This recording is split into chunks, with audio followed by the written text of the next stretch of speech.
I'm Dawn Hill, host of Heart, Mind, and Purpose, a podcast where we explore what it means to live an aligned and wholehearted life. I am a professional counselor with over 25 years of experience and a deep love for meaningful conversation. I bring you honest reflections, soulful questions, and meaningful tools for managing life. Whether you're seeking clarity, connection, or simply a space to breathe, this podcast is here for you.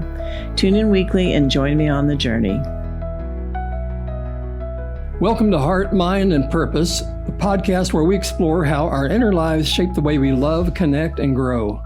Hi, this is Paul Gramercy, producer of today's episode, where Dawn gently explores something many people feel but rarely say out loud: what it's like to be functioning on the outside, but quietly overwhelmed or disconnected on the inside.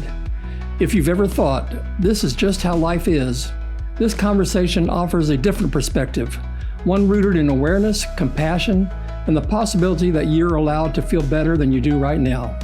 This episode is called You're Allowed to Feel Better Than This. Here's your host, Dawn Hill. Welcome back to Heart, Mind, and Purpose. I'm really glad you're here today because we are stepping into something that is both simple and quietly powerful. It's this idea: you are allowed to feel better than this. Now that might sound obvious on the surface, but if you really let that land for a moment, it can feel a little uncomfortable because so many people are not in crisis, but they are also not really okay. They are functioning, they're showing up, and they're doing what needs to be done. But underneath it all, something feels off. And over time, that feeling becomes so familiar that we stop questioning it. We start thinking, this is just how life is. So today we're going to gently explore that space, not with pressure and not with quick fixes, but with an awareness, honesty, and a little bit of hope. So let's dive in. There's a kind of struggle that doesn't look dramatic. It doesn't always get attention, but it's incredibly common. It looks like feeling tired all the time, even when you had rest, or being a little more irritable than you used to be, or feeling flat emotionally, like you're just going through the motions, or always thinking about what's next instead of being where you are. And from the outside, life might look fine. Maybe it's the parent who gets everyone where they need to go, checks all the boxes, and collapses into bed wondering why they feel so empty. Or the professional who is productive all day long but can't remember the last time they felt excited about anything. Or the caregiver who spends so much time caring for everyone else that they no longer know what they need themselves. But internally, there's a quiet sense of something isn't quite right. And here's what often happens. We adjust, we adapt, and then we normalize it all. Just because something is common doesn't mean it's healthy.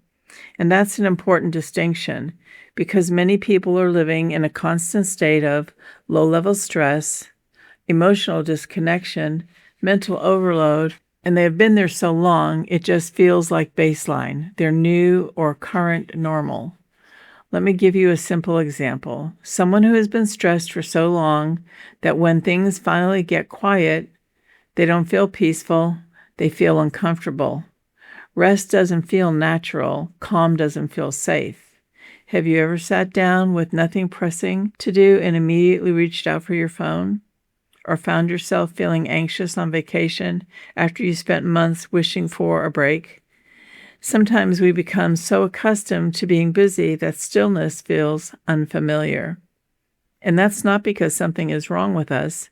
It's because our nervous system has adapted to survival mode. There are a few reasons why this pattern shows up so often. First, we adapt. The human brain and body are incredibly good at adjusting to whatever environment they are in. So if life has been busy, stressful, or emotionally heavy, we learn to live there. Secondly, we suppress. A lot of people don't actually feel what they're feeling. They push it down, they get and stay busy, and they move on quickly. But what we don't process doesn't disappear, it settles in. Then think about grief you never really talked about. The disappointment you brushed aside, the season when you told yourself, I'll deal with that later. Often those experiences don't leave. They simply wait for our attention. And over time, that creates disconnection. And thirdly, we carry beliefs that keep us stuck. Things like, I should be grateful, or other people have it worse, or this is just adulthood. And while gratitude matters, it should never silence truth. Here is the heart of the conversation. You're allowed to feel better than this. You are allowed to feel calm without guilt, rest without earning it, and experience joy in ordinary moments. And also, you're allowed to enjoy your life without feeling guilty about it. You're allowed to laugh when everything isn't perfect. You're allowed to have needs, and you're allowed to stop treating exhaustion like a badge of honor. And that doesn't make you ungrateful, it makes you aware. Now let's be clear about something. Feeling better doesn't mean life becomes perfect. It doesn't mean you never feel stress, sadness, or frustration. It means something much more grounded than that. It means your body feels more settled, your mind has a little more space, your reactions feel less intense, and you feel more connected to yourself. It's not about becoming someone different. It's about coming back to yourself. Maybe it's noticing that you're more patient with your spouse, or that you're less reactive when something goes wrong, or that you're able to sit on the back porch for 10 minutes and actually be present instead of mentally racing through tomorrow's to-do list. And there are ways to make small shifts that actually matter. And this is where we keep things simple, because meaningful change rarely starts with big dramatic steps. It starts small, very small. You might begin by just noticing, how do I actually feel today? Not fixing it and not analyzing it, just asking yourself, how do I actually feel today? Just noticing how you feel. Maybe you start naming one emotion a day, not 10, just one. And maybe the answer is, honestly, I'm tired, or I'm carrying more anxiety than I realized, or perhaps even, I'm doing better than I thought. Awareness isn't about judgment, it's about truth. Or you could create one small pause in your day, like for instance, 2 to 3 minutes, no phone and no task, just a moment to breathe. And at first that might feel uncomfortable, and that's okay. That doesn't mean it's wrong. It means it's new.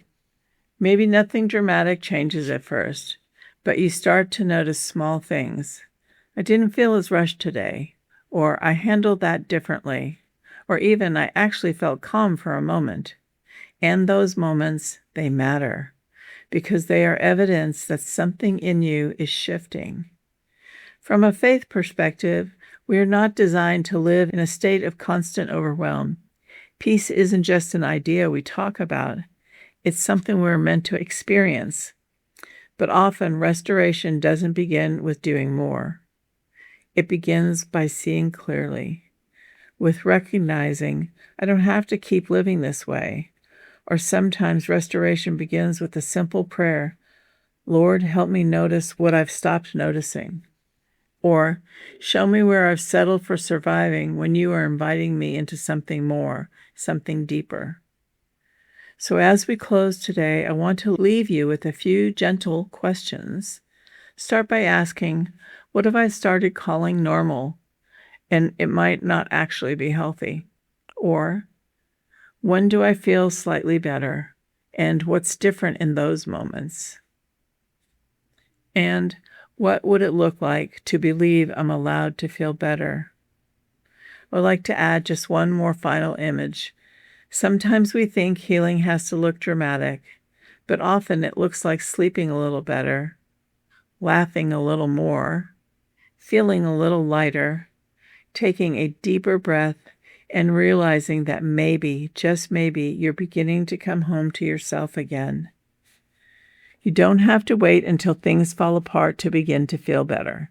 You are allowed to start now, right where you are, one small shift at a time. Thank you for being here with me today, and as always, until next time, may you be kind to your heart, clear in your mind, and grounded in your purpose. Thanks for being here. Thanks for joining us for this episode of Heart, Mind, and Purpose. If today's conversation resonated with you, consider sharing it with someone who might need the same reminder. You don't have to stay stuck in survival mode. As always, you can find resources, listener handouts, and more at dawnmariehill.com/heart. And don't forget to subscribe so you don't miss the next episode as we keep exploring how the heart, the mind, and our sense of purpose all work together for a life well lived. If you have questions or comments, please contact Dawn at heartmindandpurpose.podcast@gmail.com. Until next time, thanks for listening.